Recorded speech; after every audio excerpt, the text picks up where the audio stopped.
Ini penting karena akan memiliki implikasi terhadap banyak hal. Kalau kita nggak paham, kita nanti akan berpotensi menghadapi persoalan-persoalan hukum di belakang hari.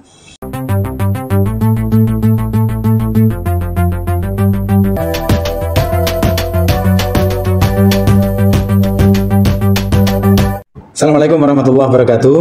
Teman-teman sekalian, ada hal yang penting kalau kita bicara tema yayasan itu, yakni pengertian yayasan sebagai badan hukum.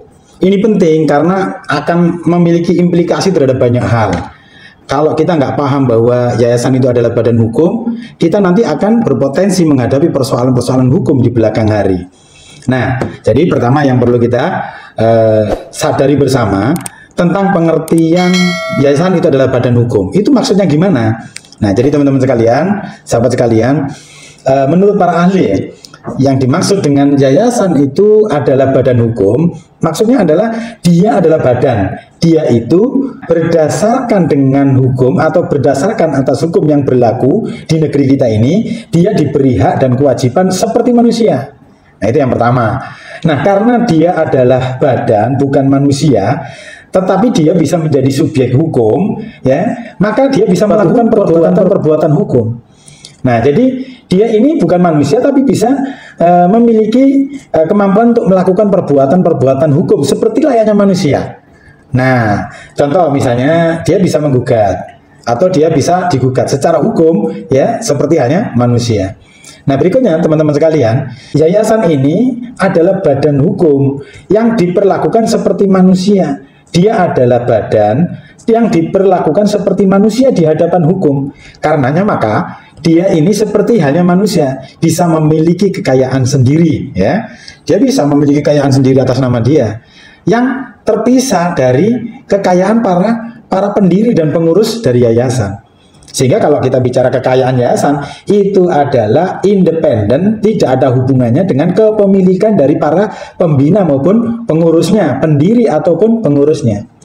Nah, itu yang perlu kita sadari bersama, supaya nanti kita dalam mengelola yayasan itu tidak semau-maunya, karena dia akan menjadi subjek hukum, ya.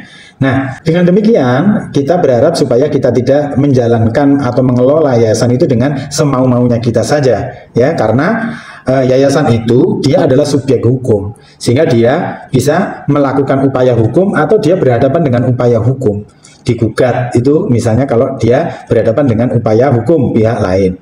Nah, yang berikutnya teman-teman sekalian, mari kita sadari bahwasanya dulu secara sejarah itu yayasan ini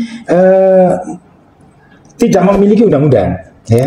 Maka pertanyaannya adalah kapan yayasan ini dianggap sebagai badan hukum? Ternyata kalau kita telusuri secara historis, sejak tahun 1973 itulah yayasan dianggap sebagai badan hukum. Berdasarkan apa? Belum ada undang-undang yayasan, yakni berdasarkan pada putusan Mahkamah Agung pada tanggal 27 ya bulan Juni tahun 1973. Nah, karena belum ada ketentuan dan peraturan perundangan yang mengatur secara detail, maka sejak tahun 2001 diaturlah secara detail melalui Undang-Undang Yayasan, yakni Undang-Undang Nomor 16 tahun 2001 tentang yayasan.